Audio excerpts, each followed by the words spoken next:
How much should bookkeeping services cost? In this video, I'm going to answer that question from two perspectives. The perspective of a small business owner shopping for bookkeeping services, trying to understand what's out there, what kind of services they can get, and the price of those services. And also from the perspective of an accountant, the accounting professional, the bookkeeper that is going to provide those services. Hi, I'm Hector Garcia. I am a CPA, I own an accounting firm, and in my career, I've been a data entry level bookkeeper all the way to a small business advisor, dealing with clients directly, talking about high level strategy. The point I want to make is I've been in many, many roles. I've also been a small business owner that wasn't an accountant, that hired an accountant. So I will try to bring all perspectives in here and let you be the judge on maybe which route you would want to charge your clients if you're an accounting professional yourself, or if you're a small business owner, what kind of approach would you like that accountant or bookkeeper to have when presenting your bookkeeping services? So let's start by defining bookkeeping services. Now, unfortunately, the word bookkeeper gets tossed around a little bit loosely, and it's not really well defined what exactly is bookkeeper or what is the role of a bookkeeper. Generally, if you have an in-house bookkeeper, a full-time employee, depending on that person's skill level, amount of experience, and level of responsibility, together with obviously the size of the company, complexity of the transactions, a full-time internal bookkeeper will cost anywhere between low $30,000 a year, all the way to maybe $60,000, $70,000 a year. Of course, this varies by state, by city, but just to give you an idea what it would cost to have a full-time bookkeeper. Of course, in the lower end of the experience, you're going to have those 30s and 40s and maybe a little bit higher in larger cities. And on the higher end, you're going to be in that 50s to 70s. And again, if that bookkeeper has a more of a controllership position and has a high level of responsibility as a full-time employee. Now, I find that bookkeepers working in accounting firms get paid a little bit less than full charge bookkeepers in private industry. And I think the reason for that is because they have a lot less responsibility, and I'll explain where that nuance comes along. Because they're dealing with multiple clients, so they don't have as much weight on their shoulders from a client to client perspective as a full-time bookkeeper would have with the full financial obligation as a controller inside an internal company. So long story short, a bookkeeper, someone that serves in a bookkeeping capacity as a full-time employee, will be a $30,000 to $70,000 a year employee. Now, you also have to keep in mind that there are benefits and that person gets training and all that sort of thing. So you can't really translate that to an hourly rate. But I just want to give you that perspective.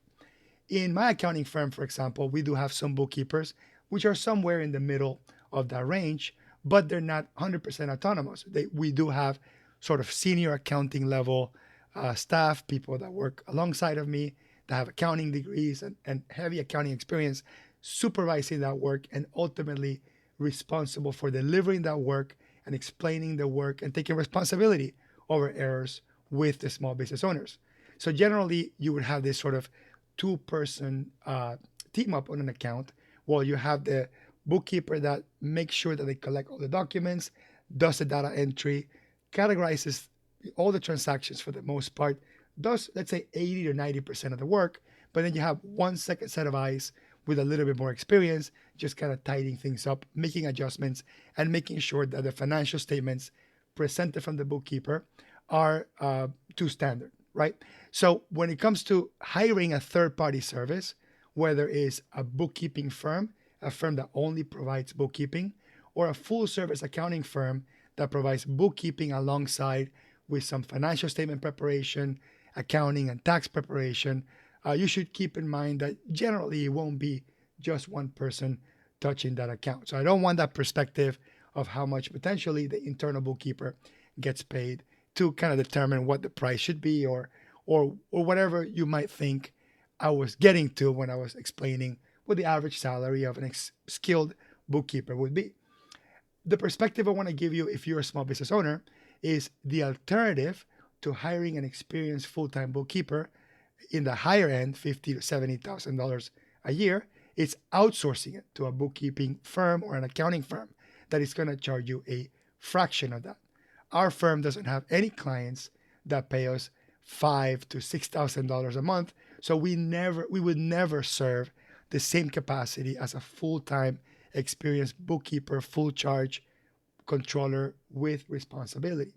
So what we provide essentially as an accounting firm in the outsourced bookkeeping service is the work of getting all the transactions that are managed and controlled by the internal staff of the business, not bookkeeper, just their employees or the business owner, and taking all that information and making sense of it by putting it together, a set of books in QuickBooks or another accounting system, and presenting financial statements in which management or the owners can use to make better decisions about their business.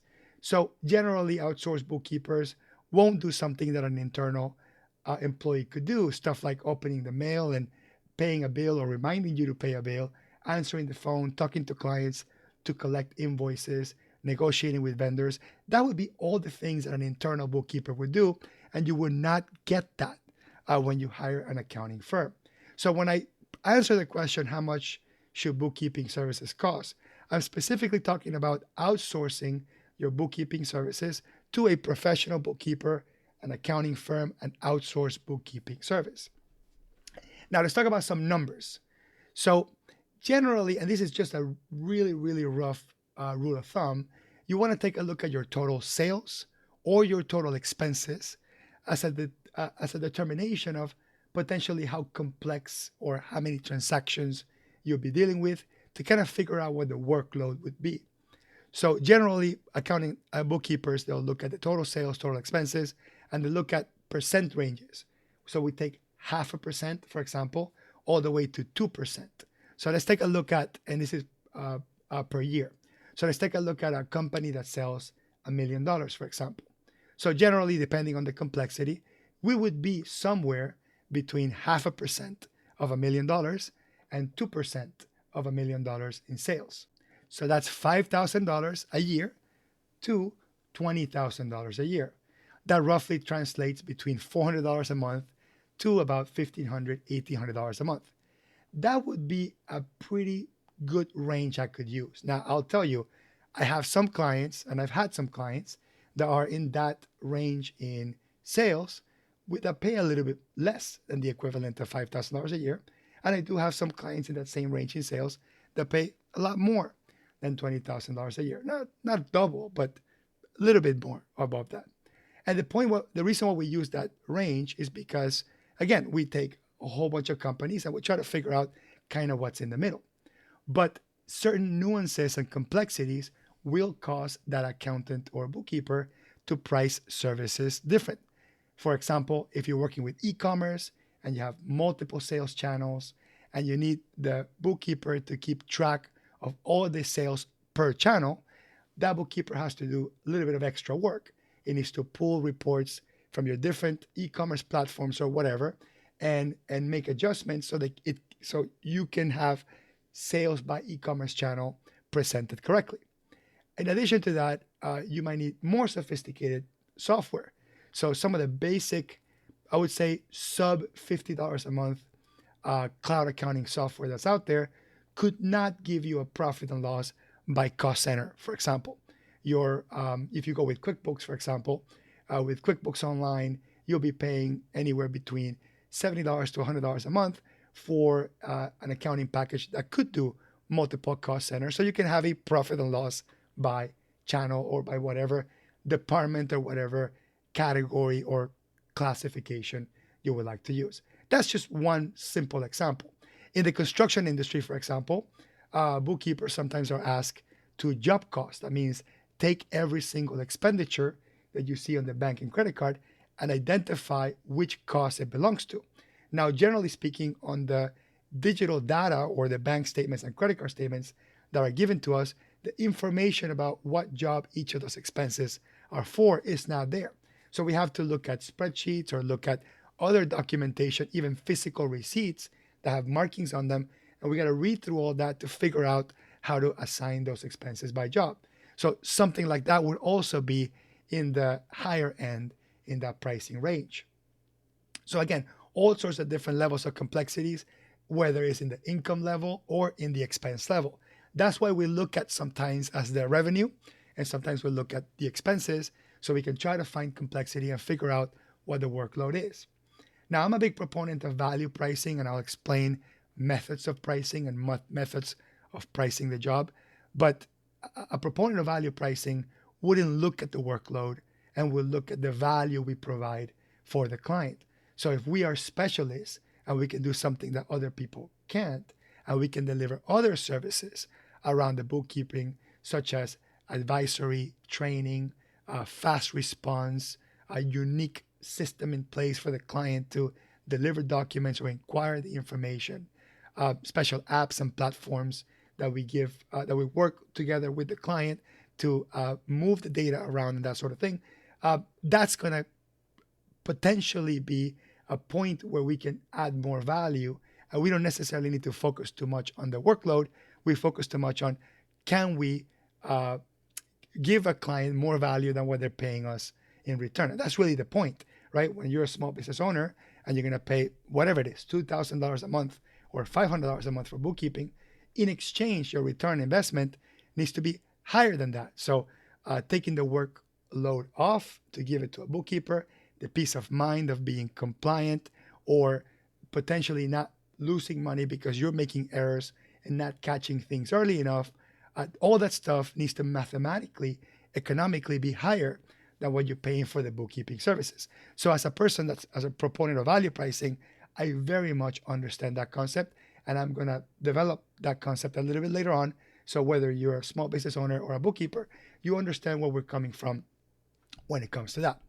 Let me backpedal a little bit and talk about some of the traditional ways that you will encounter some accountants and bookkeepers pricing your bookkeeping services. For example, some accountants and bookkeepers might charge by the hour. They might say, look, I'm going to charge you $50 an hour, $200 an hour, whatever the number is, to do this work. So in some months, it could be 10 hours of work. Some months could be 30 hours of work. You will have a surprise bill at the end of the month. Now, generally, to be fair, and I've done hourly before, and I worked with accountants that do hourly before, first couple of months are a lot more variable. Afterwards, once the accountant, the bookkeeper kind of gets on a rhythm, they do get better and better, and they get penalized, for the lack of a better term, for being more efficient and start lowering the amount of time they actually spend on the job. So if you are a small business owner and you are betting on the fact that your accountant or bookkeeper will get better over time, then the hourly rate might be something that you like, but you're going to take the brunt of the uncertainty at the beginning. And yes, there might be a month or two where you have a major change in your business. You bring a new platform, you have a new vendor, you open new bank accounts, you add a new form for the clients to pay you, you have a new system in place to upload documents that you want the bookkeeper or accountant to use. All those variables could change the amount of time they'll spend because there will be a learning curve. Now, accountants and bookkeepers love to charge by the hour. In my experience, as I mentioned before, for professionals, people that do this for a living, you're going to be in that $50 to closer to $200 range. Now, the $200 are the most experienced ones that charge that, but typically you don't see a lot higher than that in an hourly rate, even if it's a CPA, which we normally are above that $200 range. But typically bookkeeping, most people wouldn't pay more than that. That's typically the range for someone that's a pro that knows what they're doing. Someone that's just getting into this, that's kind of having a side hustle bookkeeping services business, or just started and doesn't have the confidence to charge more, might be charging between $20 and $50 an hour. And if you're a small business owner and you find someone that can do that, look, if they are good, that's a steal. It's a great price. At the end, if they don't take a surprisingly crazy amount of hours, they are going to be less expensive than hiring a full-time employee. The problem is, in my experience, that $20 to $30 an hour external bookkeeper, it's might not be experienced enough to do the job right. And if your business is growing at a pretty fast pace and you do need those numbers to be accurate, you need to trust them. That's when my confidence on paying that little per hour anyway starts eroding. So what's another alternative to paying by the hour? A lot of accountants and bookkeepers will charge per task, and that's a little bit more complex, or per outcome. And the way that translates, it would be per number of transactions or per bank account. So some accountants and bookkeepers say, well, I'll take a look at every single debit and credit that goes through your banks and credit cards. I'll count them at the end of the month. I'll give them a price per unit, and that would be what your bill looks like. Now, that's a little bit more tangible for a small business owner because you can actually see and you can count them, and it should be a little bit less surprising, and it'll feel a little bit more fair per se, because it's not really about how fast they go or how slow they go. You pretty much determine that because of the number of transactions, they did more work or less work. But don't let that fool you. With QuickBooks Online, with QuickBooks Desktop even, with many accounting systems, you can program and automate the accounting system to enter 20, 30, 40, 50 transactions all in one shot if they all follow the same pattern. So if you go to Amazon 50 times a month and it's all office supplies, you don't have to look at any of the details. That stuff will be categorized super fast. But if you go to, let's say, Home Depot, and you have to categorize it per job, or you write a bunch of contractors' checks and have to read your handwriting per check to figure out, who are you paying and what the check is for, that's going to be a lot different. So again, the number of transactions are not always a perfect indicator, but they are more or less, in a macro level, in a high level view, a good indicator of how much work it will be. So that's kind of the second option. So we talked about, roughly, we talked about pricing based on hour, and now we talked about pricing based on unit, on the transaction, on the task per se. The third way to do this, and this is what I talked about earlier, is to charge a flat fee. A flat fee where the accountant and bookkeeper looks at the job, looks at best case scenario, worst case scenario, and tries to come up with a number somewhere in the middle. But before they give that number, they try to determine what does the customer get out of that flat fee. Can the customer extract double, triple, just an amount above what they're paying of value from the work? And if they can, then that accountant or bookkeeper will give you a flat fee. Now, how do they determine that flat fee? That's where value pricing comes into play. So value pricing means they'll figure out how much value they create for the customer and charge under that. That way, it's essentially fair. Now, these are subjective topics. So what's valuable to an accountant and what's valuable to a small business owner might be different, but that's why you need to have a conversation, a value conversation. Discuss, what do you want to get out of this bookkeeping services? What are the outputs, like the reports, and what are the outcomes? What results would you like these services to affect positively in your business? So once we have that conversation, then we can determine, okay, let's come up with a price. And a lot of these prices are pretty much made up. I mean, again, they're based on our perception of the client's perception of value. And at the end of the day, value pricing is probably the most fair, because there's no such thing as fair. And I think it's the most fair because it's agreed upon ahead of time. So when you're a small business owner, if you think fair means a low hourly rate and don't spend too much time, please don't make any mistakes, then you will be at odds with the concept of value pricing. Because with value pricing, it's fair because we agreed up front. Bottom line, who cares if I worked extra or I didn't? I don't want to be penalized for being good and being efficient. And the client, small business owner, doesn't want to be penalized for the accountant learning and making mistakes, because we're all learning all the time. No accountant is perfect. I learn things on the daily. I admit them. So again, long story short, that would be my preferred method, to be able to talk to the small business owner, the business manager, and ask, what do you want to get out of this? What kind of guarantees can I give you? If I can guarantee that result, what would that be worth to you? And in exchange, if I can figure out what the value is, as long as I come under that, then we have a fair exchange. Now, with value pricing, with flat fee, and by the way, accountants and people in this business we call it value pricing. But in the real world, small business owners, buyers just call it flat fee, right? So from a buyer's perspective, they know what the fee is, the monthly fee, whatever it is. They know what it is. It's agreed upon. They pay it. No surprises.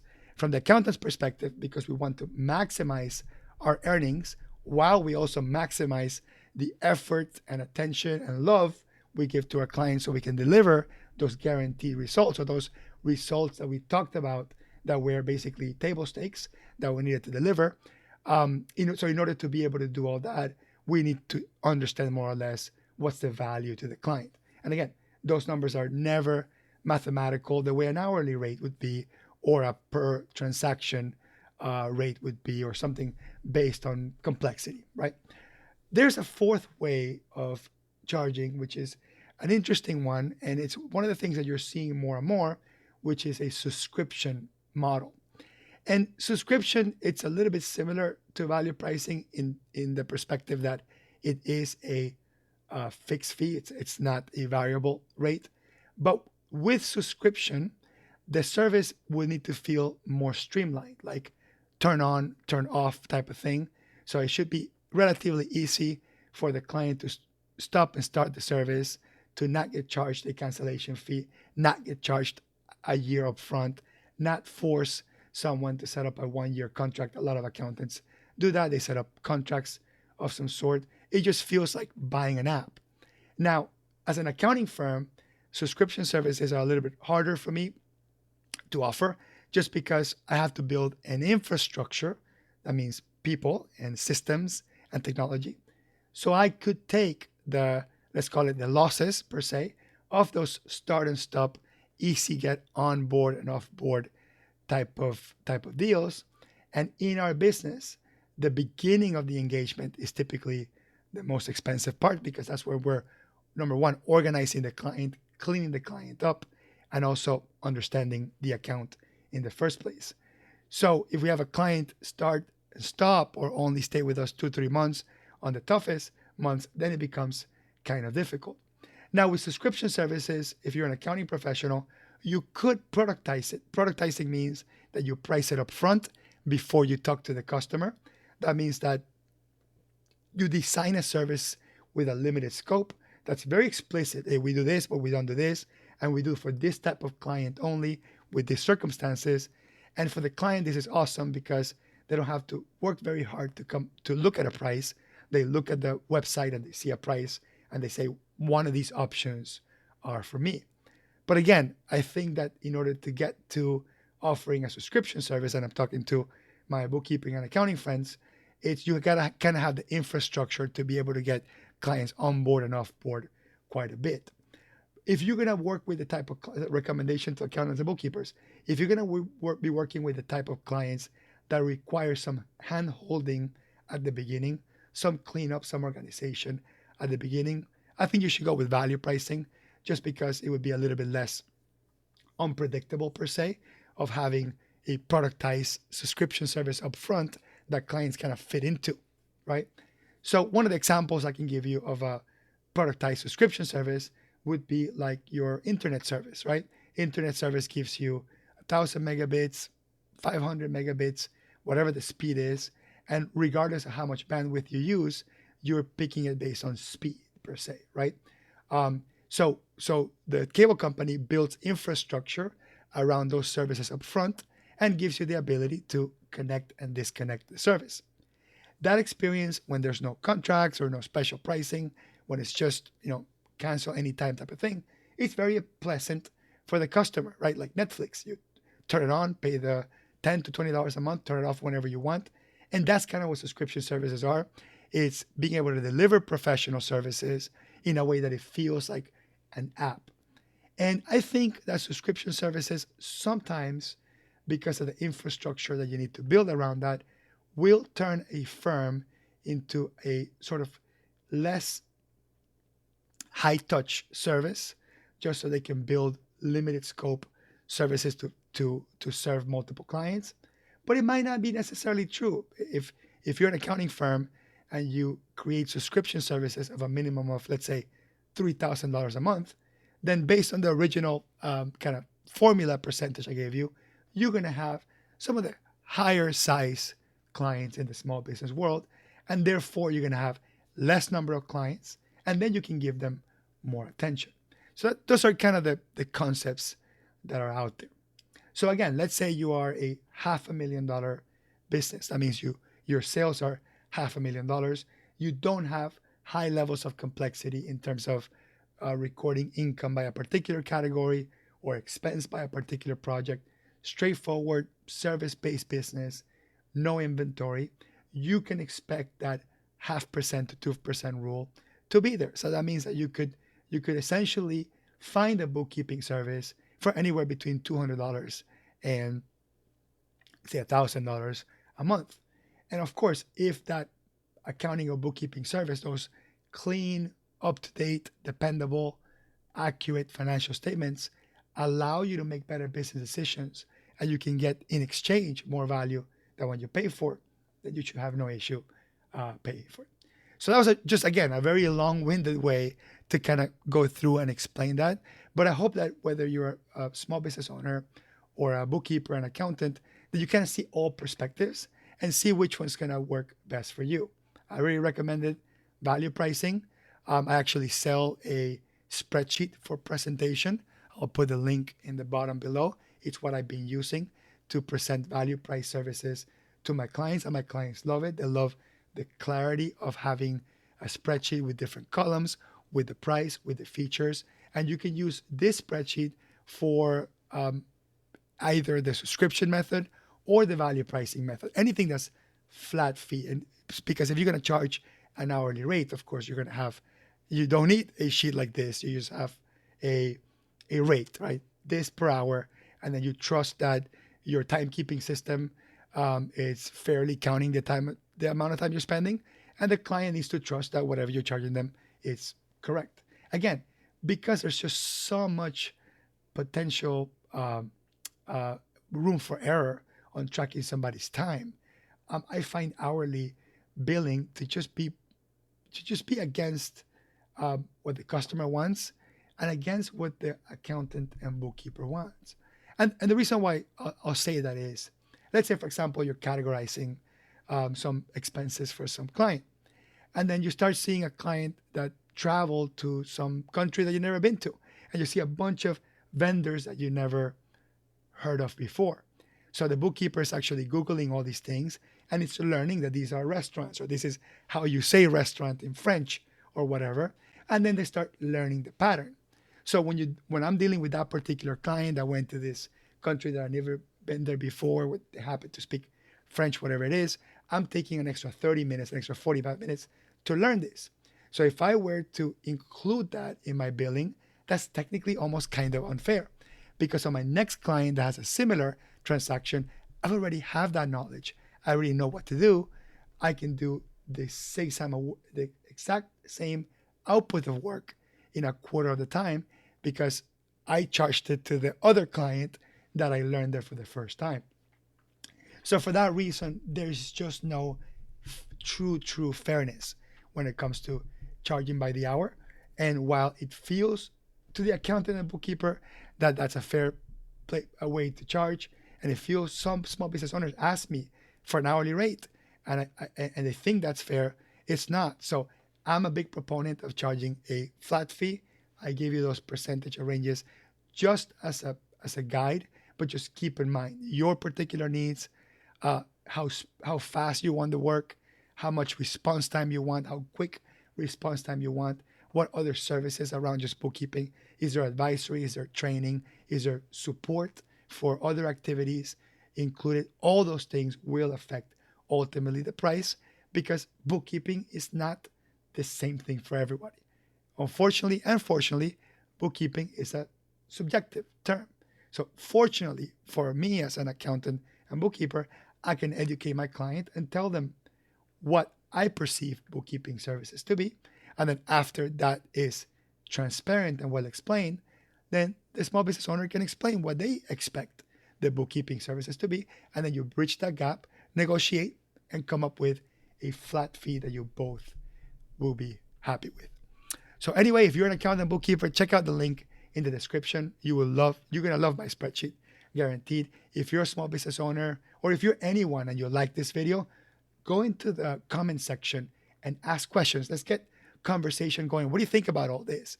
How do you want to be charged as a small business owner? How do you want to charge as an accountant or bookkeeper? What challenges do you have charging flat fees, value pricing, subscription, whatever it is? And as a small business owner, what kind of good experiences or bad experiences have you had with paying for bookkeeping services? So I hope that was helpful. That came from the heart, from experience, and I hope that you get value out of this video. Thanks, and I'll see you on the next one.